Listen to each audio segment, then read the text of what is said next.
She forged my signature, sold my life's work for pennies on the dollar, had my bags packed for an assisted living facility I never agreed to. But what my niece Rachel didn't know was that I'd been 3 steps ahead of her the entire time. And when she showed up at my door that Tuesday morning with her smug smile and moving boxes, I had a recording that would change everything. Let me back up. My name is Margaret Chen, though most people call me Maggie.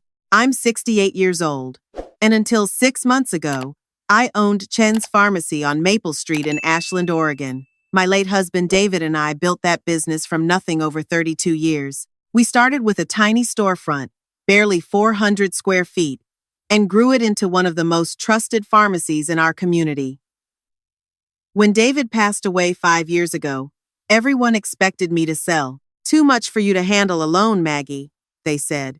But I kept it running. It was my purpose, my connection to David, and honestly, I was good at it. The pharmacy was recently appraised at $800,000. Good location, loyal customer base, profitable. I wasn't planning to sell anytime soon, but at my age, I knew I needed to start thinking about the future. That's where Rachel comes in. Rachel is my sister Linda's daughter. When Linda died of cancer 12 years ago, Rachel was only 23, struggling, working 2 jobs to pay off student loans. I stepped in. I didn't have children of my own, and Rachel needed family. I helped her with rent, co-signed for her car, paid for her wedding to Derek 3 years later. I loved her like she was my own daughter. She called me Auntie Maggie, and I thought we had something real. For years, Rachel lived her life. We'd talk maybe once a month, see each other on holidays. Normal. Then, about 8 months ago, something changed. Suddenly, Rachel was visiting every week, bringing me dinner, asking how I was feeling, commenting on how tired I looked. "Auntie, you're doing too much," she'd say, watching me sort through pharmacy inventory reports at my kitchen table. "You should be enjoying retirement, not stressing about employee schedules and insurance claims." At first, I appreciated the concern. It felt nice to have someone checking on me, but then I started noticing things. Rachel would steer every conversation back to the pharmacy. How much was it worth? Had I thought about selling? Did I have a succession plan? She'd mention articles she'd read about elderly business owners getting scammed, being taken advantage of. "You need someone you can trust to help you, Auntie. Someone who has your best interests at heart." Then came the day I overheard the conversation that changed everything. Rachel and her husband Derek had stopped by for Sunday dinner. I was in the kitchen getting dessert when I heard them talking in the living room. They didn't know I could hear them through the vent, Derek's voice. "So, when do you think she'll actually sign everything over?" Rachel. "Soon. I'm working on it. She trusts me completely. Once we get the power of attorney, we can move forward with the sale. And the buyer's still offering $600? Derek, it's appraised at $800,000. We're essentially giving away $200,000. But if we go through her, she'll want market value. This way, we control everything. Quick sale, cash in hand, and nobody asks questions. My LLC buys it at $600. We flip it to the real buyer at $850. We pocket the difference, plus whatever's left in her accounts, after we set up the assisted living situation." My hand froze on the refrigerator door. Rachel laughed. "God, I sound terrible, don't I? But honestly, Auntie Maggie's getting old. She can't run that pharmacy forever. We're actually helping her. She'll be safe in a facility, and we'll make sure the business goes to someone who'll take care of it. And we'll finally be able to afford that house in Portland." I stood in that kitchen, holding a homemade apple pie, listening to the girl I raised plot to steal everything David and I had built. I didn't confront them that night. I smiled, served dessert, hugged Rachel goodbye, and told her I'd see her next week. But the next morning, I called my friend Patricia, who happens to be one of the best estate attorneys in Southern Oregon. "Patricia," I said, sitting in her office, "I need your help, and I need you to keep this completely confidential." I told her everything. The conversations, the sudden interest, what I'd overheard. Patricia didn't seem surprised. "Maggie, I see this more often than you'd think. Family members who view their elderly relatives as ATM machines. What do you want to do?" "I want to protect myself. And I want to teach my niece a very important lesson about trust. Patricia smiled. It wasn't a warm smile. It was the smile of someone who'd helped a lot of people fight back. Over the next 2 weeks, we put a plan in place.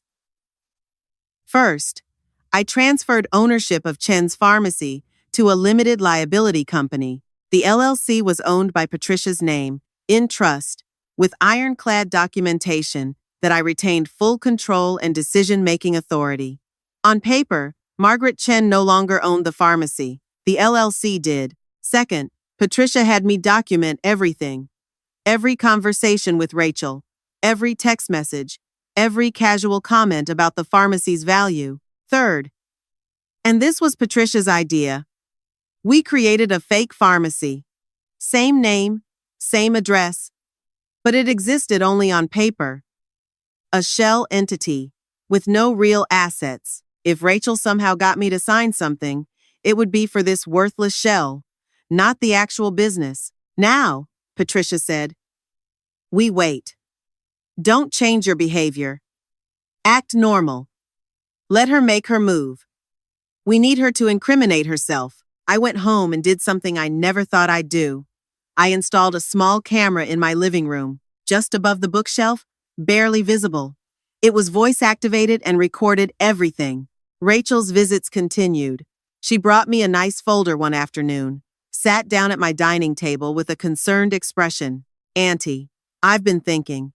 You really should have a power of attorney set up, just in case something happens and you can't make decisions for yourself. I spoke to Derek's friend, who's a lawyer, and he said it's really important for someone your age. Oh, I don't know, Rachel. I'm pretty healthy. I know.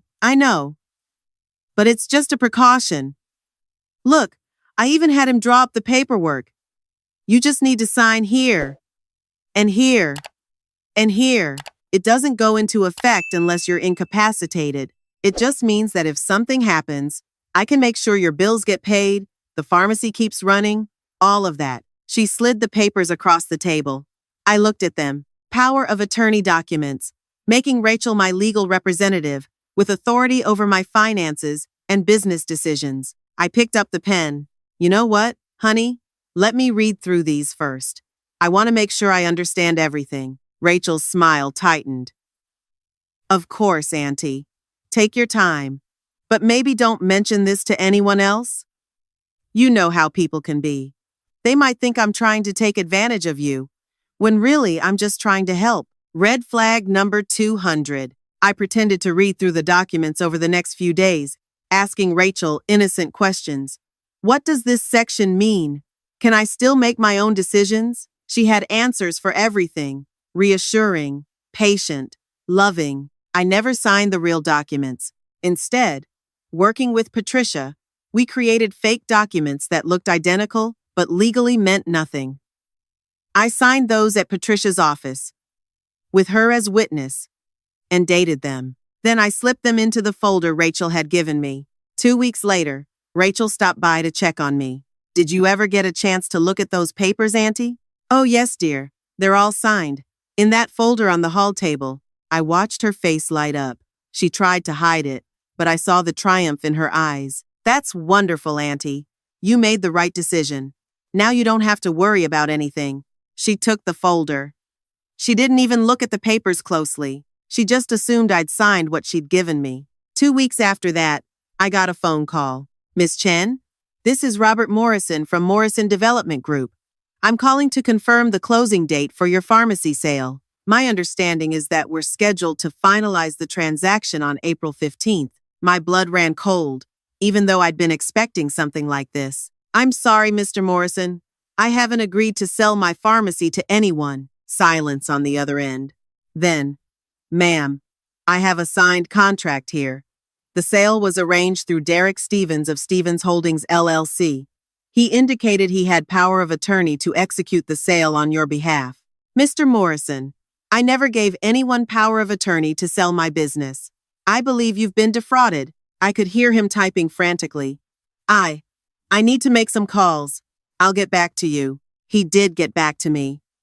4 hours later. By then, I'd already called Patricia, who'd already called the police. That evening, Rachel showed up at my house. Her face was red, her voice shaking. "Auntie, what did you do? Why did you call that buyer and tell him the sale wasn't authorized?" I looked at her calmly. "Because it wasn't, Rachel. I never agreed to sell the pharmacy. But you signed the power of attorney.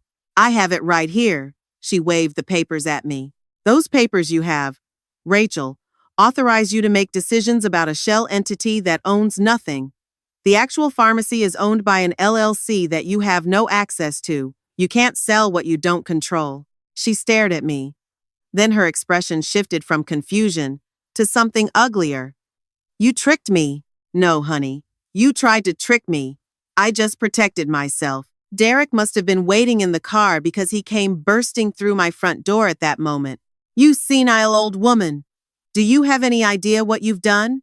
We have a buyer ready to pay cash, and you're going to ruin everything because you're too stubborn to accept that you need help. I think you should both leave now."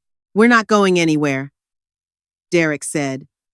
"You're going to sign the real paperwork, transfer that LLC back, and authorize this sale. We've already spent money setting this up. We told the buyer everything was fine, so you lied to him. We were helping you by selling my business for $200,000 less than it's worth? By planning to put me in assisted living so you could control my money?" "I heard you, Derek. That Sunday night in September. I heard everything." Rachel's face went white. "You were listening to a private conversation? In my own home, yes, and I've been recording every conversation since then." I gestured to the camera above the bookshelf, including this one. For a long moment, nobody moved. Then Rachel's mask slipped completely. "You know what? Fine. You're a bitter, paranoid old woman. We were trying to help you, and this is how you repay us? After everything you did for me? You raised me, and now you're going to throw that away over some misunderstanding?" "It wasn't a misunderstanding, Rachel. You forged documents to steal my business. That's called fraud, and it's also called elder abuse." Derek stepped closer. "Listen to me very carefully. You're going to make this right, because if you don't, we're going to tell everyone that you're experiencing dementia. We'll get doctors to evaluate you. We'll prove you're not competent to run a business. We'll take everything anyway, just through the court system instead." "I don't think you will," I said quietly. "And why is that?" "Because Mr. Morrison, the buyer you scammed, is filing a lawsuit against Derek Stevens Holdings LLC tomorrow morning. He's suing for fraud and breach of contract. He already put down a $50,000 deposit that he wants back, plus damages. And because the police are very interested in the forged power of attorney documents, Patricia already filed a report." Rachel made a sound like a wounded animal. "You called the police on your own niece? You committed a crime against your own aunt." "Yes, I called the police. They left, but not before Derek put his fist through my drywall, and Rachel screamed that I'd regret this, that I was a hateful woman who deserved to die alone. The next 3 months were hard. The police investigation, the lawsuit, the hurt of watching someone I loved reveal who they really were. Rachel and Derek hired a lawyer who tried to argue that I'd verbally agreed to things, that I'd encouraged their plans. But Patricia had every text message, every email, every recording. The evidence was overwhelming. Derek's LLC was sued for $1 million in damages by the buyer, who'd already begun planning renovations based on Derek's promises. Derek had to declare bankruptcy. Rachel was charged with attempted elder financial abuse and forgery. She took a plea deal, 2 years probation, community service, and she had to pay restitution to cover my legal fees. But more than the legal consequences, there were social ones. In a small town like Ashland, word travels fast. People heard what Rachel and Derek had tried to do. Rachel lost friends. Derek lost business contacts. They ended up moving to Idaho, somewhere they could start over, where nobody knew their story. I haven't spoken to Rachel since that night. She sent me one letter, months later, from her new address. It was full of justifications and blame. How I'd made her feel like I loved her but then cut her off financially when she got married. How I'd dangled the pharmacy in front of her like a carrot she could never reach. How I'd trapped her with fake love and fake promises. I didn't respond. There was nothing to say. I'd never promised her the pharmacy. I'd helped her because I loved her, and she'd mistaken love for investment. 6 months after everything settled, I did sell Chen's pharmacy, on my terms, for full market value, $850,000 to a young pharmacist named Jennifer who'd worked for me for 3 years. She's doing beautifully with it. I donated $100,000 to the Oregon Elder Abuse Prevention Coalition in my sister Linda's name. I think about Linda sometimes, wondering what she'd think about her daughter. I like to believe she'd be ashamed. With the rest of the money, I bought a small house in Bend, closer to some old friends. I volunteer at the senior center twice a week. I'm taking painting classes. I'm learning to play piano, something I always wanted to do but never had time for. People ask me sometimes if I regret how things ended with Rachel, if I wish I'd handled it differently. The truth? I regret that I didn't see who she really was earlier. I regret that I trusted someone so completely that I ignored the warning signs.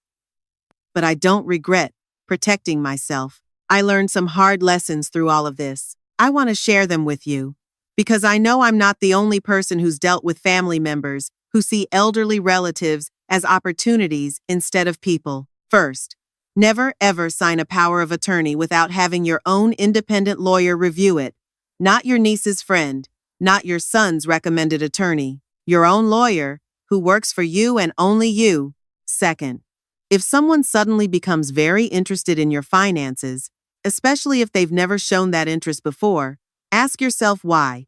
What changed? Often, it's because they found out you have something worth taking. Third, document everything. Save text messages. Record conversations if your state allows it. Keep a journal. If something feels wrong, there's usually a reason. Fourth, don't assume that family means loyalty. Blood doesn't guarantee good intentions. Some of the worst financial abuse cases I've heard about involve children stealing from parents, siblings stealing from siblings, relatives stealing from elderly aunts and uncles. Fifth, maintain your independence as long as you possibly can. Your car, your home, your finances, these things aren't just assets.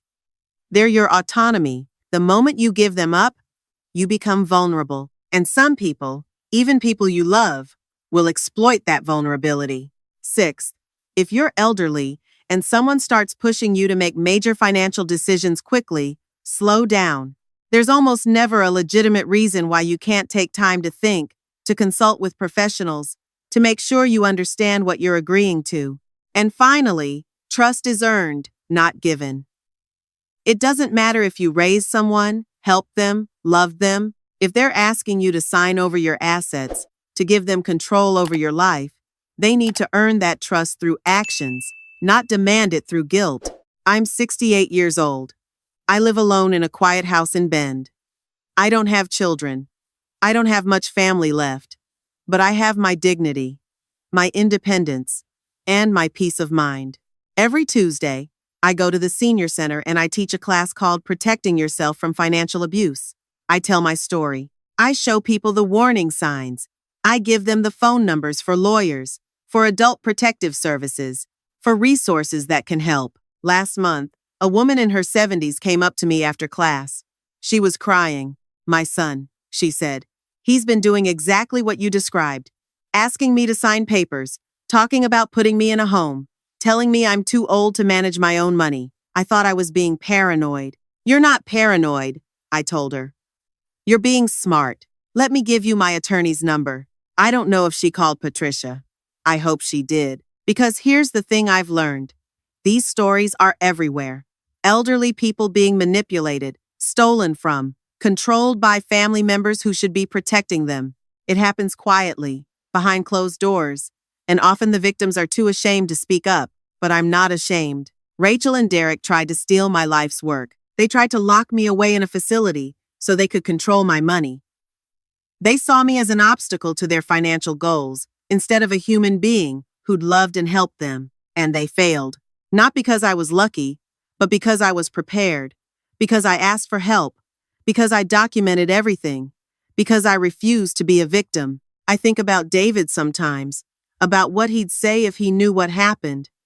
I think he'd be proud that I fought back, that I protected what we built together, that I didn't let anyone take advantage of me just because I'm older, just because I'm alone. Some nights, I sit on my back porch in Bend, watching the sunset over the Cascade Mountains, and I feel grateful. Grateful that I caught Rachel's plan in time.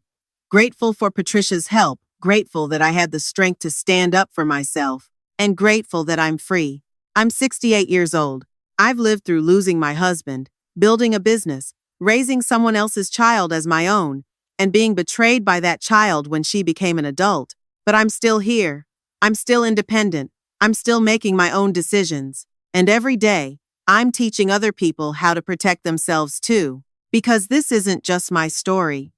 This is the story of thousands of elderly Americans who are targeted by family members, scammers, manipulators, who think age makes us weak. We're not weak, we're survivors, and we deserve to live out our years with dignity, respect, and control over our own lives. If you're reading this and you recognize yourself in my story, whether you're the one being targeted or you know someone who is, please get help. Call an attorney. Call Adult Protective Services. Don't stay silent out of shame or fear or misplaced loyalty. Your life, your assets, your independence, they're worth fighting for. I fought. I won. And you can too.